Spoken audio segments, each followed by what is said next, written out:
What's up, beautiful people? I'm Nathaniel Pearl. And I'm Sami. And welcome to Curious Chimps Podcast, a show where we explore the infinite complexities of the human experience. We do not endorse anything illegal, so please consult doctors, do your research, and for the love of all that is holy, be safe. All right, let's talk about drugs. Curious Chimps.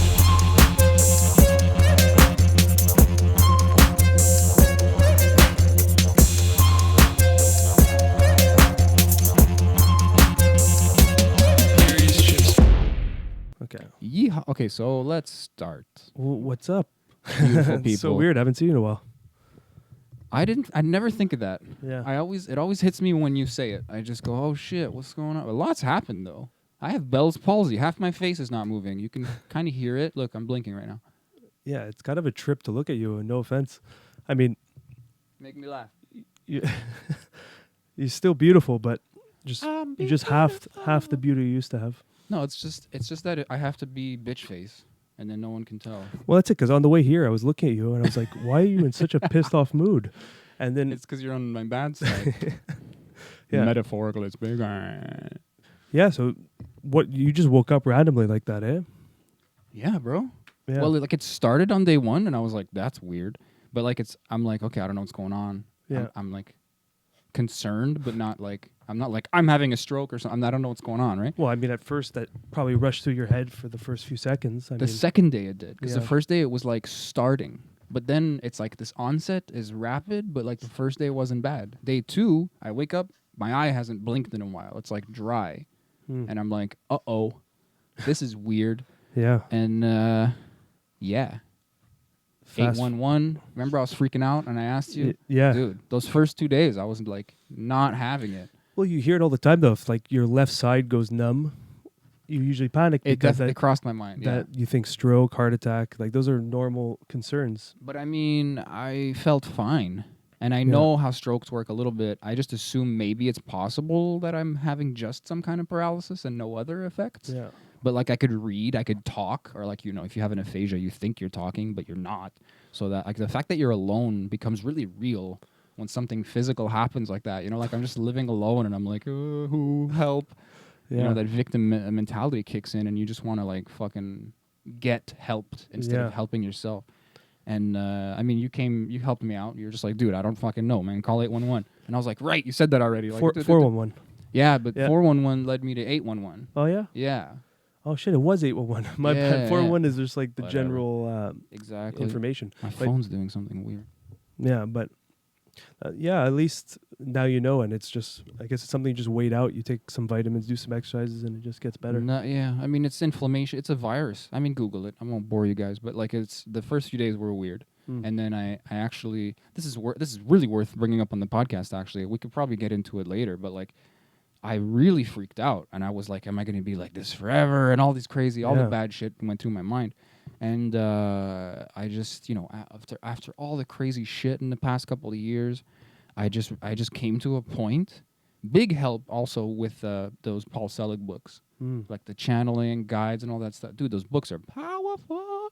And I literally, it took a second, took a second, but I got to a point of acceptance, and I was like, yeah, maybe you're like this forever, whatevs. And well, whatevs. I don't know, like I'm being flippant, obviously, Well, but I like, mean, that's the end goal, but like getting to that whatevs point of, yeah, I had a freak out. Yeah. I had a freak out. I always make sure I mention that. yeah, Those it's are important. Very human moment. And I think that freak out is the most crucial part.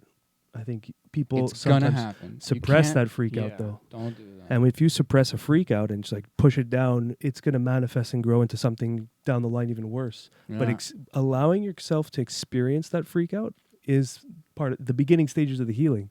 I totally, I was, it's like I had all the tools, man, because I knew that was going to happen. And that's kind of nuanced, And I also knew that you do want to dodge the guilt of freaking out. That one you can skip. Yeah. Just be like, okay, this was scary. Anyone would do that or worse. Yeah. And few would do better.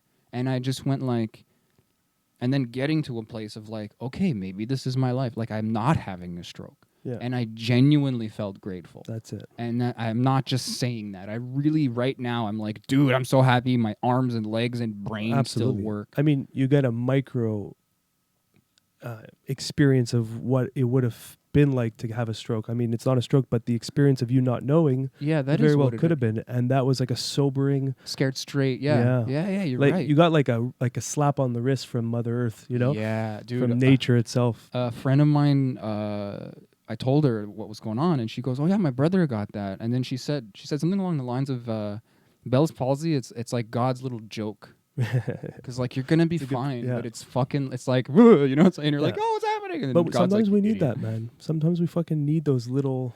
I need it. I asked for it. You know, In a I sense, really, maybe you did. Like we're gonna talk to Steve Maxwell soon, and he would talk about like an injury that occurs was actually say like that a last time, manifestation of your state yeah. prior to that. It's funny that because I mean, when an outside observer hears that, it's like, how did I bring that upon myself? I literally asked for like a kind of wake up call and to show myself, like this is like some other like manifesting spiritual shit that we could talk about on like another avenue.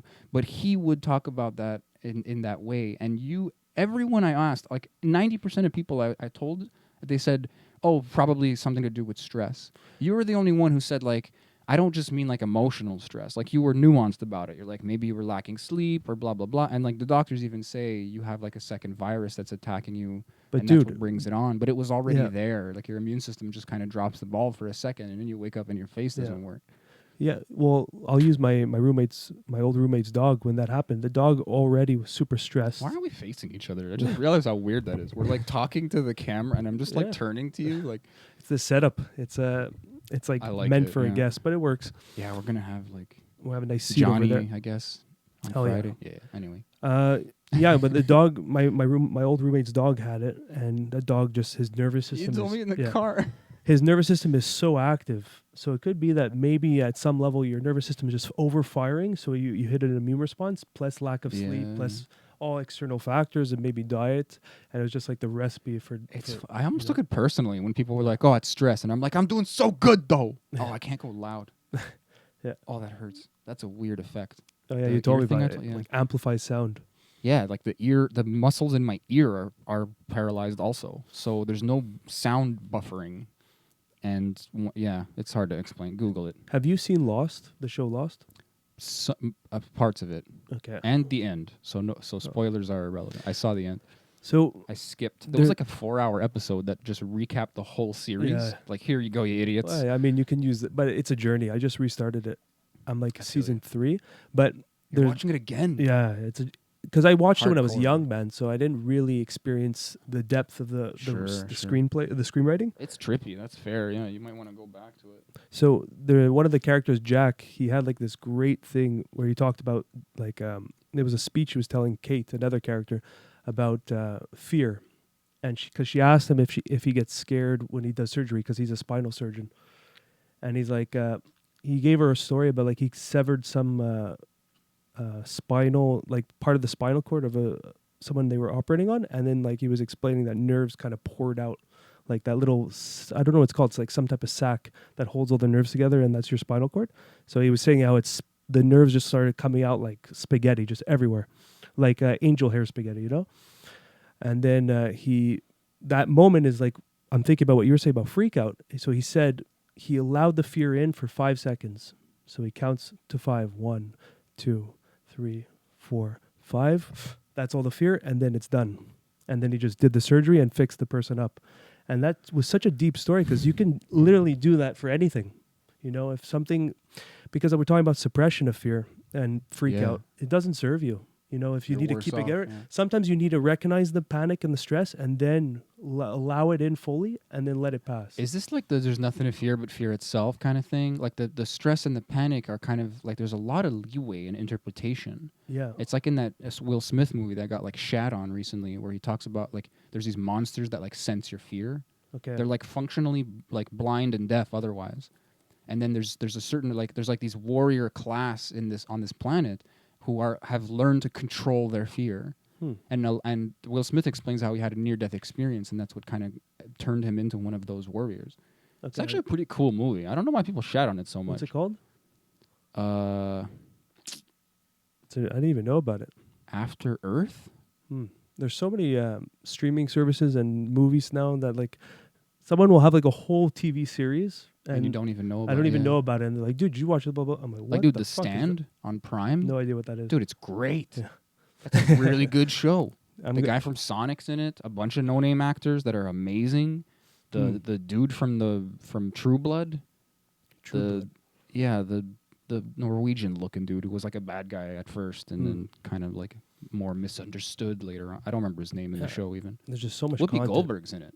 Okay, let's just move on. There's so much content. It's just hard to keep up. But that's actually a good segue into my ayahuasca experience this past weekend. Do it. Because I told you briefly, like, I was too blocked to experience the medicine. I want to know what you mean. And now that we're talking about content, it all makes more sense. So I did the ceremony. It was a one-night ceremony. Usually we go for 2. So we did a 1. It was really nice. Took the first glass, just chilling. No reaction, you kind of start to get like that like sense of gravity, sense of air, sense of like The creeping. Yeah, that's a good way to put it. The violins. You just start noticing things. You start hearing things more, the sounds of the forest behind you. Like you hear crickets and they amplify. I didn't get any of that, but my thoughts were just spiraling. And I remember after the first glass, I'm like, oh, fuck, this is acidic. And I realized it wasn't the drink that was acidic. It was my internal environment is acidic. Yeah. Over like inflamed and just. I really feel you lately with coffee, so I can't imagine with fucking. Yeah, so because usually when I drink it, it's not always acidic, and I usually I'm very mindful of my diet pre ayahuasca. This one I was like, fuck it, I'm just gonna pig out. I'm just enjoying myself. Why? I don't know. I was just in a state. I'm like, fuck it, I'll just deal with it at ayahuasca. Like taking it for granted. Yeah, you have to deal with it then. But like taking it for granted that like she'll take care of it. Like I don't need to worry about it. It's like, I put it like some clients that see me for massage, they wait till they're like brutally destroyed and then they'll come see me and then expect me to fix it. Yeah. So it's like, I'll just go in beaten up, battered and bruised, and ayahuasca is going to help me repair it. Taking that powerful medicine for granted. Anyway, so. Oh, it hurts to laugh. So that my whole face is like being pulled. So that first glass, I already knew it was going to be an internal battle, like physiologically. And like how the ceremony goes, the music plays, it's just so beautiful. I'm just trying to meditate, and nothing's really happening, and I'm allowing the presence of nothing to happen. I'm not trying to control nothing and try to fill it with something. That's dope. That sounds lovely. That's meditation. Yeah, I was in a nice state of meditation. But even though your body was like, yeah. fuck, bro, you were like, okay, this is the thing. This is me now. Yeah, you're not looking. I was the space for that to experience. Take notes. That's meditation. Yes. Oh. Anyway, continue. I love that. So I was just allowing myself to experience pain and discomfort, really from that anicca, equanimous mind, equanimous mind. I hate that word. I love that word. I don't know why. I know it's useful. Yeah. Yeah, but so I was just kind of observing the pain, but it was really starting to overtake. And then that acidity started getting worse. The second cup, more acidity. My joints were hurting. Everything was hurting, bro. Oh, man. And at this point, when part of meditation is you're observing your thoughts and you kind of allow them to come in and out, and you're not really your thoughts, but you're just witnessing them. It's like a play. It's like a space, sort of. Yeah. Dude, I was thinking of the most fucked up shit. It made no sense. I was helping a friend, I don't remember who, pick out a T-shirt at a store. In my mind, like a scenario, I don't know. They were like, "Should I get the blue shirt or the red shirt?" I'm like, "The blue looks much better on you." And I was like giving deep advice, and then someone else was giving them advice, and then someone else, and then like it was a whole new scenario at a restaurant, just like random things that were popping in my head, and I realized I have overfilled my brain and body with content, mainly my brain, and that. All those thoughts were like an example of me swiping down my newsfeed and just seeing someone's status and going next. But that's all registering. And each time you read someone's newsfeed, there is like a communication happening in your mind. It's like a simulated world. Like where a fingerprint or something. Yeah, where let's say, Sami, you put out your status, for example, like, I need to get a T-shirt, blah, blah, blah. What kind of color should it be? We'll use that example. And then you have a bunch of people commenting, oh, this polyester is better, blah, blah, Just scrolling and reading that, you're creating like this simulation in your mind, and you're answering that person's question, whether you comment or not. It's happening Yeah. at light speed, at thought speed. It does sound like a dream, like you're going through like the backlog, Yeah. like you're like just getting rid of like junk essentially. That's it. So the way I described it after is I literally had 100 tabs open in my brain at all times, and we were just Xing each tab, Like that joke where like you have a bunch of porn windows open and you're just like It was that. And I realized all that was in the background for months. I love that's a joke now. That's like a trope like in shows. Anyway, continue. But even we had a joke with Shaheen, I think, on the podcast or maybe off the podcast, but where you have all the tabs open and then one tab is playing music and you don't know which tab it is.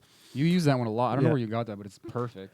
But that's what it was. That's but so funny. It was not more of like a frustration of closing it. So it wasn't like there was sound playing. It was more just there was so many open tabs, and the system, when your computer has like 20 tabs open and the computer goes slower? Yeah. It was like that. Well, not anymore because I didn't use Chrome. Oh, there you go. but Shots fired. But that example that was in my background, in my mind for I don't know how many months, if not years. And that was manifesting into anxiety, into stress. And so I realized during this experience was mainly just a psychological purge. I couldn't even experience ayahuasca because my mind was so busy and there were so many files that had to close that I had to just witness this. And it was not till that third cup I took it and I instantly, all those thoughts were kind of dying out because it was empty.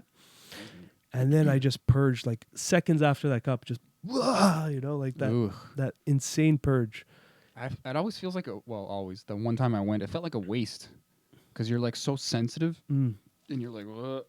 And then they're like, "You want a third one?" I'm like, "Okay, I'm gonna do. Let's go, man." And then you're like, yeah, like, and then it comes out.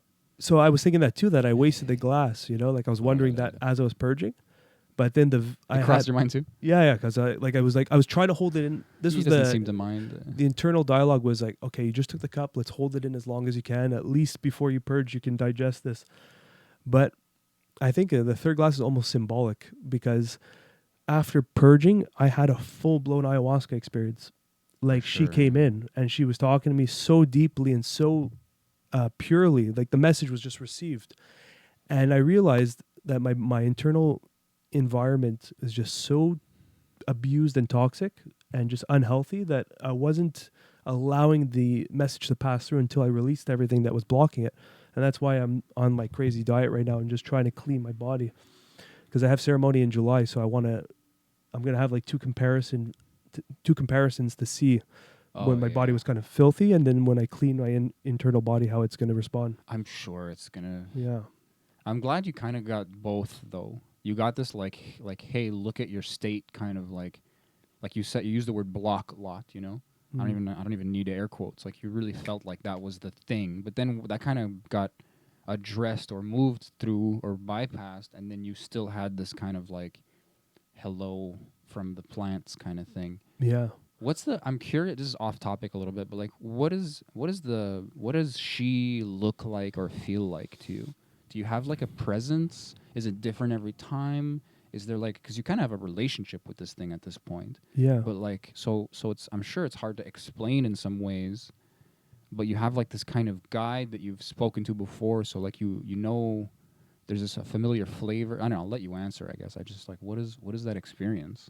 Like a kind of direct talking, like a woman comes to you? It's a good question. I'm trying to visualize it because I can only speak of a shadow of what I'm experiencing. I know, I'm like asking you to click it into a box. You don't even have to if you don't want to. It's worth trying. It's worth trying. Yeah. For those that don't know, ayahuasca usually comes in forms of some type of entity to people. Historically, that's what everyone depicts as some type of entity, and it communicates with you. And for me, I almost feel like I'm back in ceremony just thinking about it. It's a little fresh. It's very So it kind of forms in like this complex geometric octopus in a sense, with just wide, long tentacles that are super intricate in design and forever shifting. And it just, this giant web of tentacles that just like kind of goes all around me. and then I become part of it, and I'm just navigating through each tentacle.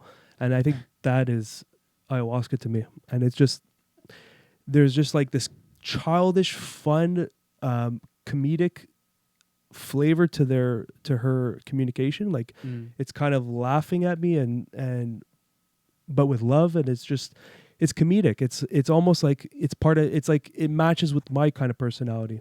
So the whole experience is not like a serious approach. It's more just like, oh, hello, and it's like a fun but stern kind of relationship. I would hope it's not too serious for anyone for long. And I was gonna bring it up if you weren't, because it's like you're describing this like Lovecraftian monster sort of, but then it's like there's all these crazy overtones of like really palpable love, for no other way to put it. And it is like it's like a mom. I mean, everyone kind of refers to it as the mother in multiple cultures, but it's like you're like the fourth kid. She's not like worried about you. But she's still super duper present for you. So it's like, yeah, fall off the thing. Yeah, touch that. Yeah, you'll see what happens. But at the same time, like, no, this is that. I'm here for you. Like, kind of, there's something so guided or safe or intelligent and loving. Like, it's just, we could be vague about it, but it really is like a presence. There's a thing there. I talked to stuff. Stuff talked to me. I was that you go back in the episodes. I've talked about it a lot, but it's not always that too. No, it's not always that. And sometimes it's just you and you. It depends on, like I always tell people, there's two interactions: the molecule with you, and then you with the molecule. So depending on where you're at. What do you mean by that? That you are ingesting the molecule, so there is a response that's happening. But depending on where you are in your life and your journey and your spiritual growth is how you're going to experience, how it's going to experience you, if that makes sense. Oh, I get you. So there's like two interactions. There's like, if you look at it, a conversation, like one is showing up and then the other showing up. So I kind of look at it like that. Like, for example, it's a great example is my experience this past weekend. Ayahuasca showed up for everyone, but for me, I didn't show up. So my experience was 90% blocked because I wasn't taking care of my internal environment. So I totally get you. So there is like this double communication. It's like you meet on the bridge kind of thing. Otherwise, everyone would have a uniform experience, identical. If it was there just are similarities, but not uniformity. Yeah, cool. I love that. Yeah, thinking about it. Yeah, I think it's a valuable to draw that line because it gives you back your power as well of what you can do for preparation, for how you can go about your journey afterwards and before. Well, they give you guidelines as well, and then I guess like you're going to respect it more as you go because you've had that experience. And the medicine will tell you a lot of this stuff as well. You have really clean downloads. And it kind of also takes the medicine off a pedestal because yes, the medicine is great, but it's not your solution. The other half of the meetup is you and what you can You don't get certainty from a certainty.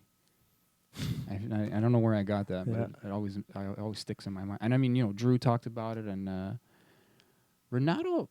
I mean, I'm sure he agrees, but like a lot of us are just, and Rebecca also, like we're all getting into this vibe of like, what do we do and bring to this experience, and how much can we get out of ourselves with or without the plant, any plants.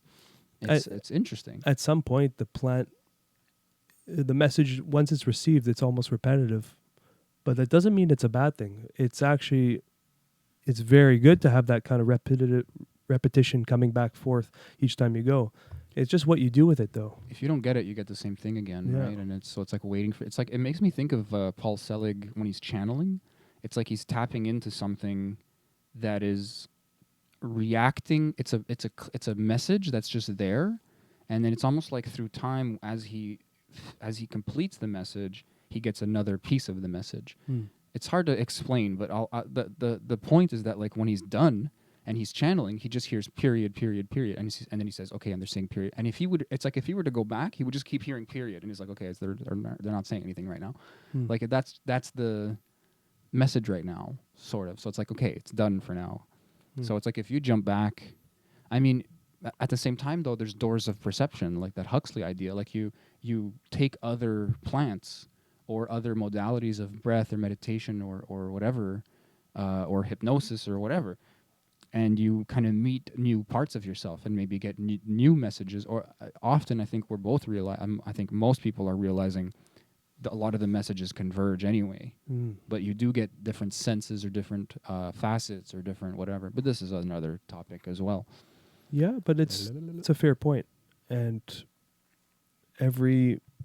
it's interesting, yeah, for sure. different teachers, different. It's like ayahuasca is one avenue of teaching. I wonder. I'm still very curious about peyote, like Renato was talking about, and Drew. They were saying it's very masculine energy. I don't know what that means really. I want to experience that one day. I feel like I know what they mean, but I don't remember why. I think shrooms maybe when you take a lot, can be kind of aggressive in the download, and so it's like you can compare it, you can liken it to something like ayahuasca, but it's very indiscriminate. And then it's like maybe that's the masculinity. It's like, let's turn the volume down a little bit, and then we can have this thing like Drew was talking about, like you can walk around and kind of have like a day, and you're so in nature. And like I remember me and my friend Max when we went up the mountain, and it was like, to this day, the best mush trip I ever had in my life, you know. And like we're really good friends, and he knew the terrain. Nice. And we had like trail mix and water, and you know, we just were like kind of ready. We fasted like 6 hours before, like we did everything right. And he's like telling stories as we're going, and he's like, it's like the river has like a character, and like that we're going to see the Rock King and shit. It was like it's a journey. Yeah, but it was so when I had like that with when me and my friends did LSD, and we just traveled the city. It was just, we knew the city, Montreal, downtown, and we just walking, and it was the best experience you could ever ask for.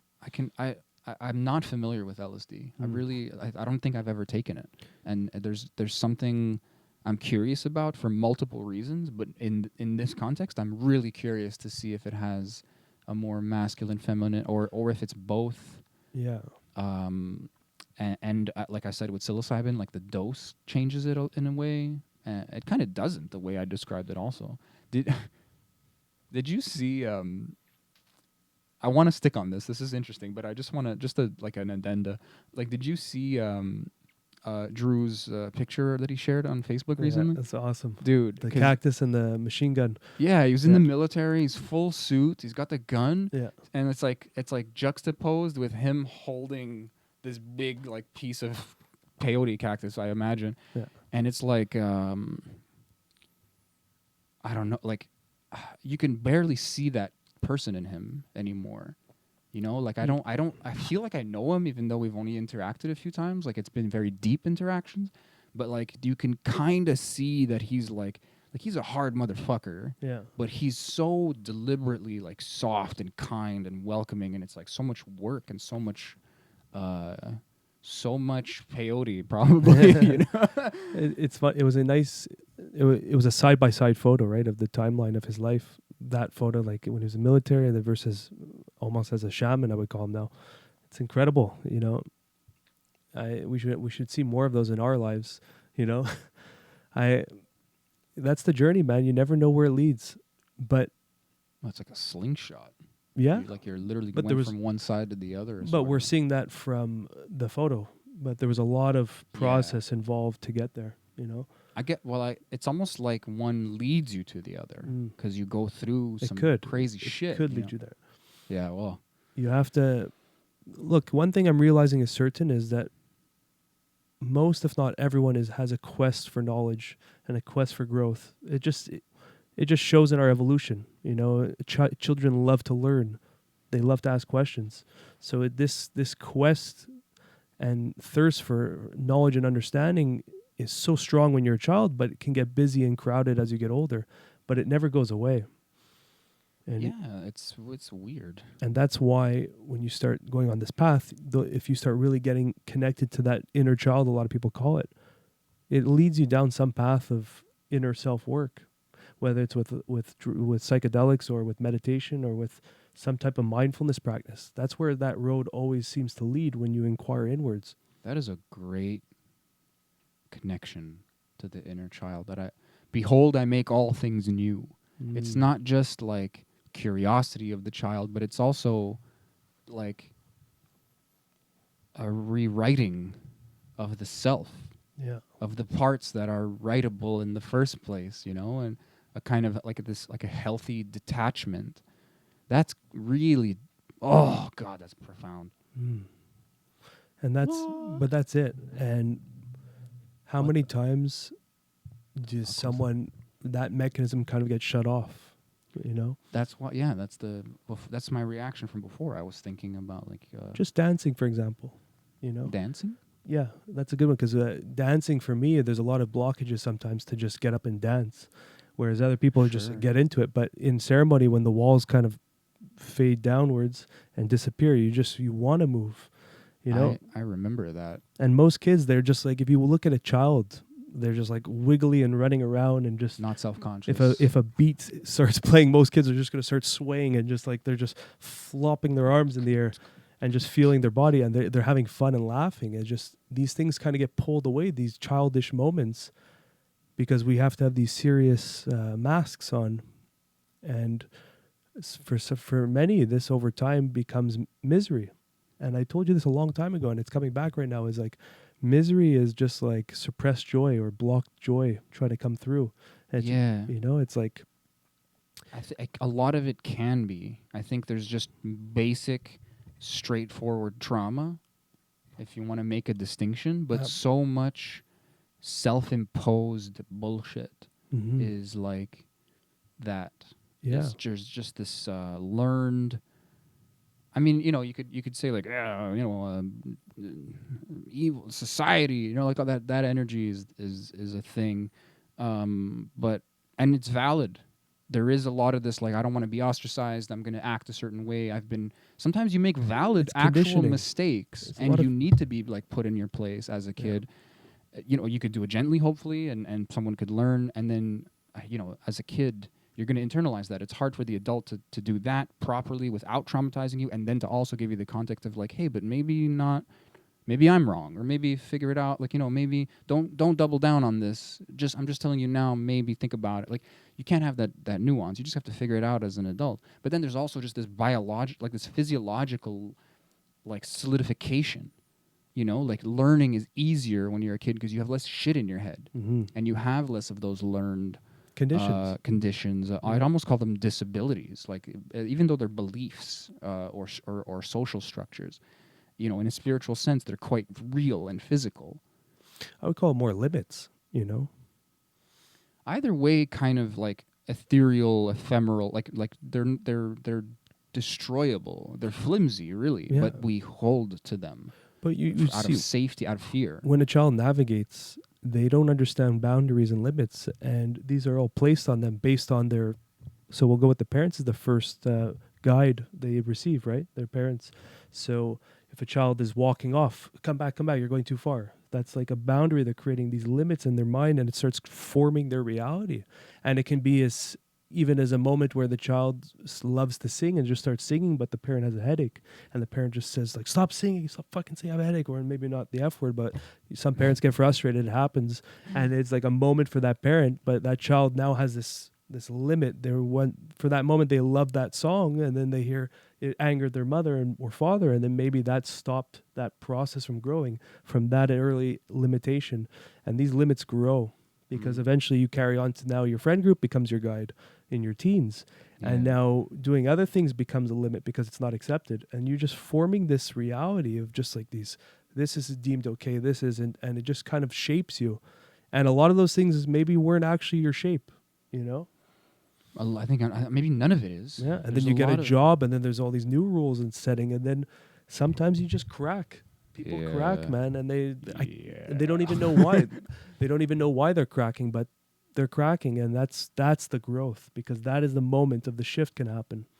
I like how you said they don't even know. Like, you certainly don't know why, because you're even if you could figure it out, like in this kind of ad hominem, like, oh, my job is stressing me out, you know, like you're not attending to something, and then there's a reckoning, something bursts, the dam breaks, kind of thing, you know, and Yeah, it's a thing. It's a thing. People burn out, but they know, you know, it's a little more conscious. But like, to be like misaligned in some meta spiritual life kind of way.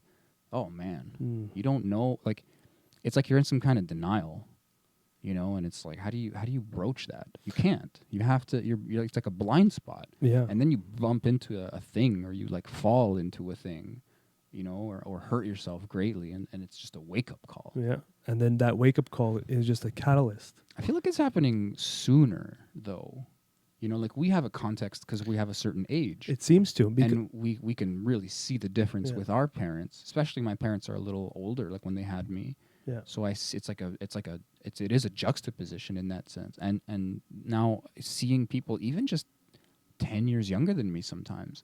And it is a microcultural thing as well, but there could be these really positive like friend groups. And and it's like I almost feel out of place because I'm like, damn, I have this instinct to like make fun or to and it's like I can defend that, but it's like it's not right, or it's not right in this context, or it's not always right. There's less laziness mentally, and there's more self-awareness, and these things are coming into consciousness earlier. And then people, they're in their 20s and they're like really encouraging, and they're like finding themselves and not worried about the future, but still trying to work hard. And it's like, dude, I'm figuring this shit out now, so like, good for you. And I think that's the power of content and information, how freely it is available. Yeah. If used correctly, it can be huge accelerators for your path. And that's why you're seeing, like, I think the next generation, look, where the one that gets reported and used as an example is like the TikTok generation. And it's kind of uncertain to know how it's going to turn out, but I think overall the needle's going forward, and self-awareness is really picking up at a younger age, like you were saying, and I'm almost excited to see how it's going to play out. I am definitely, because you meet people and they blow you away. And that's it, man. Sorry to cut you off, but that's so crucial. Is like human interaction. When you bump into people and communicate, it is so different than what you see kind of on the interactions online, on Twitter, on Facebook. It turns into, you just see argument. But when you get face to face with people, you really see the connection, and is getting more and more pure. Like the conversations we've had, for example, with our guest. And I think that is what we're kind of getting back to, is like that human interaction. And that's why like people tune into podcasts more and more, is because that's authenticity, There's something really unplugged about it. This is like acoustic entertainment.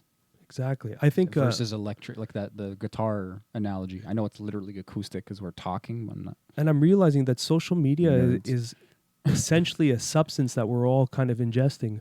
And it's not really us when we're on it. We're just kind of interacting, but we're all under the influence of social media, because swiping through conversation is not a natural mechanism. I wouldn't ask you about what color shirt size I have, and then you turn and ask someone else some other question, and then he answers, and you go to the next person. Like, it's not a reality. You're hitting the nail on the head. It's simulacra. Yeah. I mean, it's a version of reality based on reality, technically based in reality, but it doesn't need to hold everything that we have in reality. And it's this weird. It needs, at one layer, it does need to have some seed of reality in it. This is I'm just talking about this philosophical concept of simulation and simulacra. That book is interesting, but it's fucking dry and depressing. But the idea is that you go 2 layers deep, which a lot of people, like, you can argue that like social media is a few layers deep. There's not much left over of reality, and there is this instinct, because it is conversation, but at such a like speed and amount that it lends itself to many things in general. You're just going to see, but that the denominator, the common factors that come out are lately less, but like at the beginning very negative, because it's just louder. It's just louder in our psyche. It's louder. It's the people who want to say the thing. People don't shout the positivities from the rooftop. They're starting to correct and overcorrect. But there is this just like we just kind of like pissed our shadow humanity like all over the internet over the last like 30 years, and then everyone's like, what the fuck is going on with us? Yeah. Like you say them at first, but then you're like writing a paragraph. Like when you start deleting, when you're writing and you go, what, never mind. Like that's when you're like, that's when you need to turn it off. Yeah, like it's hilarious. Well, Lily. like got stuck in her tail. But Yeah, it's that's you a good You point, start though. having compassion Mm. because you're like, oh, I'm doing what I'm getting mad at Yeah. other people for doing, and you start having that benefit of like pause. Exactly, a You know? buffer moment, Yeah, and then you realize how it was just your emotions acting. yeah, and people like even just the concept of addiction. I mean, we've talked about it on the podcast a lot, but and a lot of other people talk about it too lately. Like the idea that negative things are very addictive as well. That kind of like changed my life, even though I learned about this like a decade ago. But I was like, it takes long to realize and to integrate, and then to start catching in your life. And it's fucking prevalent. Negative things are addictive too. Yes. Dopamine's dopamine. I mean, we talked about it with Owen. Owen. Yeah, like the Dopamine is dopamine. It's 100. That's it. anticipation. Like Yeah. people, I mean, I really, I think it hit me hard because in my family we argue a lot, and it's because we have this mentality of like who is to blame, who has to, like responsibility kind of falls on certain people. And then they end up getting like resentful. It's like, no, if I'm responsible, I'll take care of that. And it's like, no, you're to blame. It's your fault. Go sit in the corner and feel bad while I fix this. And it's like that's garbage, you know. And we're a lot better now. I give my family a lot of credit, you know. But there's something repetitive. There's something about that that has an anticipation to it, and it's like it's hard to explain how you want that to happen. Because you just want the thing to explode sometimes. You just want the Band-Aid to be ripped off, even though it's going to hurt. You just want the thing to be over. And sometimes you don't have the energy or even the knowledge or the capacity to make it end in a calm way. So you just go for an ending. And you go to the sometimes the path of least resistance is the devil, you know, kind of thing, and all that jazz. I'm sure a lot of people know what I'm talking about. Yeah, and that's where the path of when you go inwards and do the self work, you start recognizing all these mechanisms and all these patterns, and you can start to untangle them, and you realize it's a life's work because depending on where you've became aware in your life, whether it's 20 years old, 30 years old, or 60 years old, that's a lot of undoing to do. And then even undoing that, you're still creating negative patterns as you're undoing. So you're literally reconstructing your life in the moment. And there's a lot of work to be done. And that's just that's why everyone says it's a life's journey, the path inwards. It really is. And that's the fun in it and it's narrow and slippery sometimes. Like you. Great point, because I felt like I achieved this. Well, I don't even want to use levels or a hierarchy because it's not what it is. But we'll use that for the example. I felt like I've attained a level. I'm putting air quotes there. And then this past year, I'll be honest, I felt like I'm back to white belt level, like just smacked back down. And then a lot of that experience this past weekend was just laughing at myself, thinking there was levels and thinking that I'm anywhere. It's so what a tug and like a ebb and flow kind of, because I mean that to me that's a level that you cross over. It's almost like binary. It's like taking yourself seriously and not. It's not levels, it's just states. And it clicks back and forth. There's nothing, it's like sympathetic, parasympathetic. There's nothing in between. And you having the thought of being in levels means that when you inevitably slip, you go, oh no, I lost a level. Or, you know, and then that gives you this, at least a great potential to spiral into something worse. That gives you wisdom, though. All been there. Well, yeah, the more times you go around, it's not a circle, it's a spiral. Yeah. You really do come around, but you're in different places, different perspectives. Yeah. 100%. And you go, I was there, and then you go back up. You go on, and then you're on the other side of the circle. You go, oh, look at that's me. I'm an idiot. Oh, look at that. And because it's a spiral, sometimes that loop is very short. You figure it out quick, and you keep going. And sometimes it's a bigger loop, depending on what part of this spiral we're talking about. Yeah, and you get comfortable or you get lost. And then that spiral probably goes super slow. That might be a 5-year representation or whatever. And then you realize, I fell a level or whatever. And then it goes again. You know, it's a circle, man. Well, a spiral. It just, you catch yourself in these repetitive patterns, but they're not actually repetitive, but it feels like it. But the awareness grows and the wisdom is attained and it goes up. It's almost like the spirals is like filling up a wisdom as you get higher and higher. You know, the center of it is wisdom. What's behind there? the exercise bike. We got to wrap this up. Yeah, this was a shorty. Shorty, what you drank?